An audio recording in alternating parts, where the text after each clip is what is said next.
If you were absent last Thursday, please start by watching the 17-minute video that you can find in Teams. If you were here on Thursday and after this video you feel confident enough, please move forward in completing 1 through 12.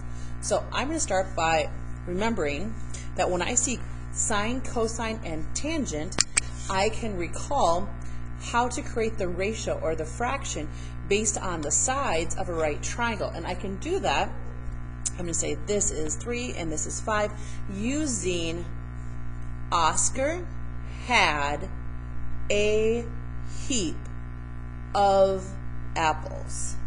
So that acronym allows me to see the order in which I'm going to create these ratios. Now I have a missing side here.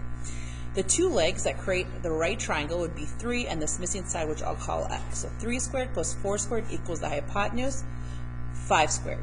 A squared plus b squared, these two have to be two sides that are both legs, and it equals the longest side called the hypotenuse. 9 plus x squared equals 25. I'm going to subtract 9 to both sides to isolate the x squared, taking the square root, and yes, this does provide me with two answers, both 4 and negative 4. But this is going to describe a length. This is going to describe a length of a triangle, and lengths are always positive, so this is going to be 4. Now, how do I identify the sine of this angle? Okay, so it's just a ratio, and it's going to go in order what's opposite over the hypotenuse. Opposite of this angle is 3. So the sine of this is equal to 3 over the hypotenuse, which is 5. Let's move on to cosine.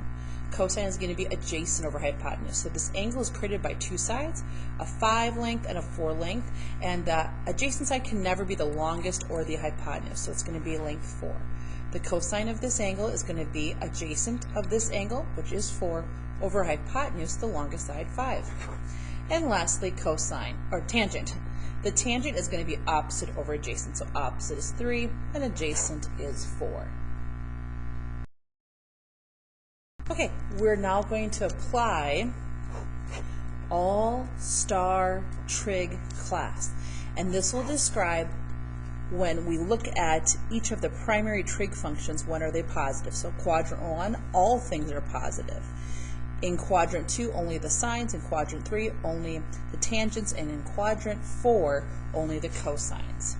Okay, so I'm going to do just a rough graph. How do I find this point? From the origin, I go 28 to the right. You don't need to count them out. And I go down 45. So here's the point. And on Thursday, we learned we're going to draw a straight line from the origin to that point and always go back to the x-axis, creating a perpendicular angle or a right triangle. This is the triangle I'm going to use. So it looks something like this.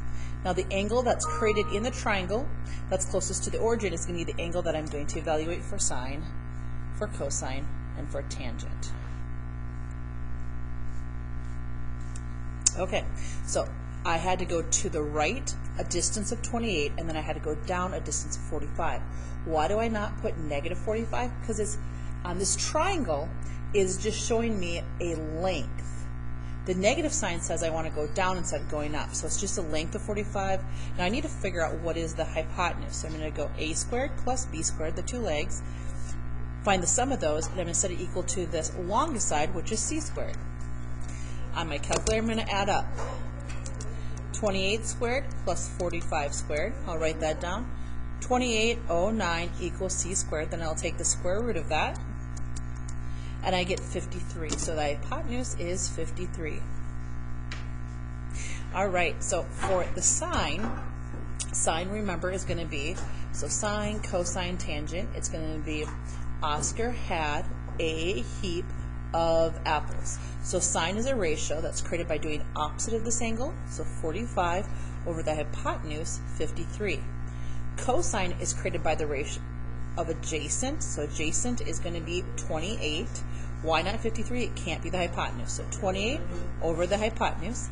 And tangent is going to be opposite, which is 45, over the adjacent, which is 28. Now in this quadrant 4, only the cosine is positive. So cosine is positive, throw in one negative for the tangent and the sine.